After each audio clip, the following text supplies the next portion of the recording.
بسم اللہ الرحمن الرحیم۔ کیا آپ نے کبھی سوچا ہے کہ اللہ اپنے سب سے پیارے رسول صلی اللہ علیہ وسلم کو بچانے کے لیے کیا کیا کرتا ہے؟ کیا کوئی صرف 9 سال کا بچہ دنیا کی سب سے بڑی سازشوں اور برائیوں سے بھی حفاظت میں رہ سکتا ہے؟ آپ کو قافلے کے ساتھ اس لیے نہیں لے جایا گیا تھا کہ آپ کم عمر تھے، آپ وہیں درخت کے نیچے بیٹھ گئے۔ اب بحیرہ نے لوگوں کو دیکھا اور ان میں سے کسی میں اسے وہ صفت نظر نہ آئی جو آخری نبی کے بارے میں اسے معلوم تھی، نہ ان میں سے کسی پر وہ بدلی نظر آئی، بلکہ اس نے عجیب بات دیکھی کہ وہ بدلی وہیں پڑاؤ کی جگہ پر ہی رہ گئی تھی۔ اس کا صاف مطلب یہ تھا بدلی وہیں ہے جہاں اللہ کے رسول ہیں۔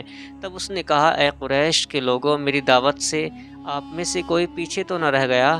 اس پر قریش نے کہا، اے بحیرہ، جن لوگوں کو آپ کی اس دعوت میں لانا ضروری تھا ان میں سے تو کوئی رہا نہیں، ہاں ایک لڑکا رہ گیا ہے جو سب سے کم عمر ہے۔ بحیرہ بولا، تب پھر مہربانی فرما کر اسے بھی بلا لیں۔ یہ کس قدر بری بات ہے کہ آپ سب آئیں اور آپ میں سے ایک رہ جائے، اور میں نے اسے آپ لوگوں کے ساتھ دیکھا تھا۔ تب ایک شخص گیا اور آپ کو ساتھ لے کر بحیرہ کی طرف روانہ ہوا۔ اس وقت وہ بدلی آپ صلی اللہ علیہ وسلم کے ساتھ ساتھ چلی اور سارے راستے اس نے آپ صلی اللہ علیہ وسلم پر سایہ کیے رکھا۔ بحیرہ نے یہ منظر صاف دیکھا، وہ اب آپ کو اور ادھک غور سے دیکھ رہا تھا اور آپ کے جسم مبارک میں وہ علامات تلاش کر رہا تھا جو ان کی کتابوں میں درج تھی۔ جب لوگ کھانا کھا چکے اور ادھر ادھر ہو گئے، تب بحیرہ آپ صلی اللہ علیہ وسلم کے پاس آیا اور بولا، میں لات اور عزیٰ کے نام پر آپ سے کچھ باتیں پوچھنا چاہتا ہوں، پوچھوں؟ آپ مجھے بتائیں گے؟ اس کی بات سن کر آپ صلی اللہ علیہ وسلم نے فرمایا، لات اور عزیٰ بتوں کے نام پر مجھ سے کچھ نہ پوچھو، اللہ کی قسم مجھے سب سے زیادہ نفرت انہی سے ہے۔ اب بحیرہ بولا، اچھا پھر تو اللہ کے نام پر بتائیں جو میں پوچھنا چاہتا ہوں۔ آپ صلی اللہ علیہ وسلم نے فرمایا، پوچھو، کیا پوچھنا ہے؟ آخر لوگ کہے بنا نہ رہ سکے، یہ راہب محمد صلی اللہ علیہ وسلم میں بہت دلچسپی لے رہا ہے، شاید اس کے نزدیک اس کا مرتبہ بہت بلند ہے۔ ادھر نبی کریم صلی اللہ علیہ وسلم سے بات چیت کرنے کے بعد بحیرہ ابو طالب کی طرف آیا اور بولا، یہ لڑکا تمہارا کیا لگتا ہے؟ یہ میرا بیٹا ہے۔ اس پر بحیرہ نے کہا، نہیں، یہ تمہارا بیٹا ہو ہی نہیں سکتا، یہ نہیں ہو سکتا کہ اس کا باپ زندہ ہو۔ ابو طالب کو یہ سن کر بہت زیادہ حیرانی ہوئی، پھر انہوں نے کہا، دراصل یہ میرا بیٹا تو نہیں ہے، دراصل یہ میرے بھائی کا بیٹا ہے۔ ان کا باپ کہاں ہے؟ ان کا باپ کہاں ہے؟ وہ فوت ہو چکا ہے، اس کا انتقال اس وقت ہوا تھا جب یہ ابھی پیدا نہیں ہوئے تھے۔ یہ سن کر بحیرہ بول اٹھا، ہاں یہ بات صحیح ہے، اور ان کی والدہ کا کیا ہوا؟ ان کا ابھی تھوڑے وقت پہلے ہی انتقال ہوا ہے۔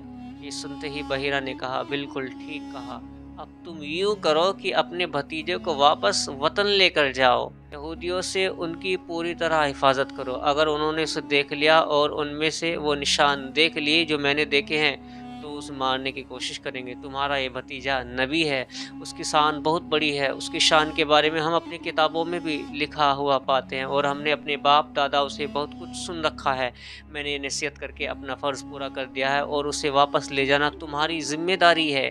ابو طالب بحیرہ کی باتیں سن کر ڈر گئے، آپ کو لے کر مکہ واپس آئے۔ اس واقعے کے وقت آپ کی عمر 9 سال تھی۔ اس عمر کے لڑکے عام طور پر کھیل کود میں ضرور حصہ لیتے ہیں، ان کھیلوں میں خراب اور گندے کھیل بھی ہوتے ہیں۔ اللہ رب العزت نے آپ کو اس سلسلے میں بھی بالکل حفاظت سے رکھا۔ جاہلیت کے وقت میں عرب جن برائیوں میں جکڑے ہوئے تھے، ان برائیوں میں سے یہ بھی برائی تھی، اللہ تعالیٰ نے آپ کی حفاظت فرمائی، ان برائیوں سے بھی اللہ رب العزت نے آپ کی حفاظت فرمائی۔ ایک واقعہ آپ نے خود بیان فرمایا، ایک قریشی لڑکا مکہ کے اوپر حصے میں اپنی بکریاں لیے میرے ساتھ تھا۔ میں نے اس سے کہا، تم ذرا میری بکریوں کا دھیان رکھو تاکہ میں قصہ گوئی کی سبھا میں شامل ہو سکوں، وہاں سب لڑکے جاتے ہیں۔ اس نے کہا، اچھا۔ اس کے بعد میں روانہ ہوا اور مکہ کے ایک مکان میں داخل ہوا تو مجھے گانے اور باجے کی آواز سنائی دی۔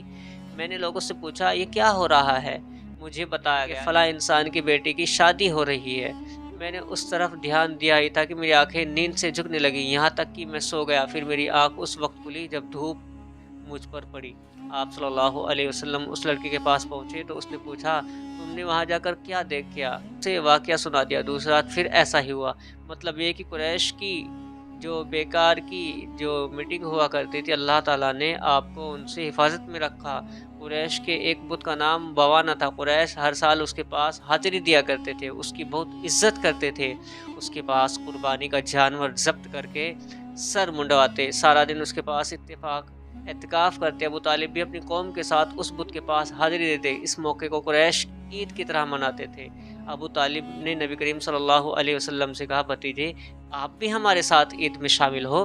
آپ نے انکار فرمایا۔ ابو طالب ہر سال آپ کو شامل ہونے کے لیے کہتے رہے، لیکن آپ صلی اللہ علیہ وسلم ہر بار انکار کرتے رہے۔ آخر ایک بار ابو طالب کو غصہ آیا، آپ کی پھوپھیاں بھی آپ پر بہت غصہ ہوئی۔ انہوں نے کہا، تم ہمارے عبادت گاہوں سے کیوں ڈرتے اور بچتے ہو، کیوں پرہیز کرتے ہو؟ ہمیں ڈر ہے کہ تمہیں کوئی نقصان نہ پہنچا دے۔ انہوں نے یہ بھی کہا، محمد آخر تم عید میں کیوں شامل نہیں ہوتے؟ ان کی باتوں سے تنگ آ کر آپ صلی اللہ علیہ وسلم ان کے پاس سے اٹھ کر کہیں دور چلے گئے۔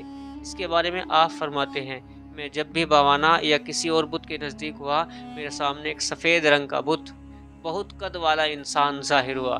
اس نے ہر بار مجھ سے یہی کہا، محمد پیچھے ہٹو، اسے چھونا نہیں۔ اس واقعے سے ہمیں یہ سبق ملتا ہے کہ اللہ رب العزت ہمیشہ اپنے چنے ہوئے لوگوں کی حفاظت کرتا ہے، چاہے کتنی بھی بڑی سازش کیوں نہ ہو۔ اللہ کی رحمت ہر خطرے سے اوپر ہے۔ نبی کریم صلی اللہ علیہ وسلم کے بچپن کی واقعے ہمیں یاد دلاتے ہیں کہ ہر مسلمان کو اللہ کی حفاظت اور رحمت پر بھروسہ کرنا چاہیے۔ تو سوچئے، جب 9 سال کا بچہ اتنی برائیوں اور چالاکیوں سے حفاظت میں رہ سکتا ہے تو ہم اپنے زندگی میں اللہ پر بھروسہ کیوں نہیں کر سکتے؟ اگر آپ کو یہ واقعہ پسند آیا تو لائک اور شیئر اور سبسکرائب کرنا نہ بھولیں۔ اللہ ہم سب کی حفاظت کرے، آمین یا رب العالمین۔